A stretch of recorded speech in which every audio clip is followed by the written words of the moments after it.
We need to know the conformations so that we can finish yeah. Turn every alkene into E and Z, yeah. Oh, E and Z are the way we tell how an alkene is structured. Got me feeling very confused. Make me want to study so I can do well. First you look at the groups bonded to the same carbon, assign the higher priority based on atomic number, then assign the priority to the groups on the other carbon. Now we need to check if the most important are on the same side. If they are on the same side, then it is Z. If they are not, then it is E. Two largest groups on the same side, Z. Two largest groups not on the same side, E. Easy isomers. Now we know what is E and what is Z. We can assign alkenes now easy. Z same side, E is not. Easy isomers. So now there's some dance moves you can do along with this. This cool song is.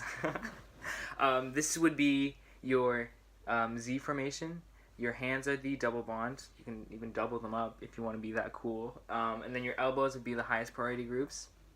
And then when you're doing the dance in an E formation, you would just do it like this.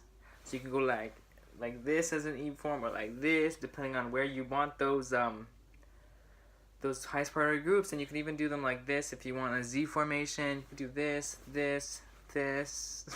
Okay, so putting that all together now, we can go easy isomers.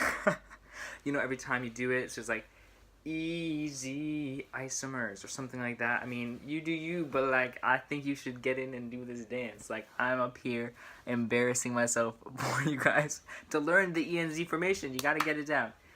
Easy formation. You will never forget it now. If after you do the moves, you'll just be in the exam like easy formation. Alright, so here we have an alkene bond, and we're just going to go through and try assigning it with all the steps that I mentioned in my super cool song. But it's okay, I'm right here with you. It's going to be okay. It's going to be fine. It's nothing to be worried about, okay? So first what we're going to do is we're going to look at two groups bonded to the same carbon, right, as the song says. And so we're going to look at these two groups.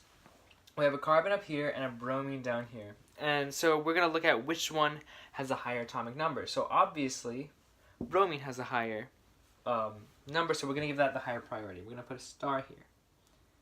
So we like stars, we like bromine. Oh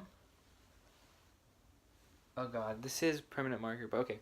We're going to put a star on bromine, because we like that group, right? We're focusing on just the first carbon right now. And then we're going to look at the second carbon, and only focus on that for right now. On the second carbon, the higher priority group is the chlorine, because we have a carbon bonded to another carbon here. But here we have a chlorine. Chlorine has a higher atomic number than carbon, so we're going to assign higher priority to chlorine. We're going to put a star here. So now we can see that bromine is on the opposite side of the double bond compared to chlorine, right? So we're looking at the position of the two higher priority groups, and we can see that bromine and chlorine are on opposite sides of the double bond if you cut the double bond in half this way. But with that, if you guys remember from the song, if they're not on the same side, then it is a E formation. So this is an E, so we would label this an E.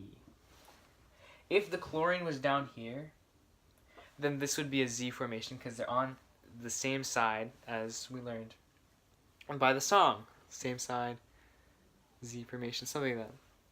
Look up the lyrics. So yeah, that's the E formation. And another question that students really get confused on sometimes is the difference between a cis and trans alkene versus a E and Z formation. So basically, E and Z formation is just a more universal tool to use compared to just the cis and trans model. Just because for cis and trans, you'd need two of the same groups. So we could use cis and trans if this was also bromine, and then this would be a trans bond.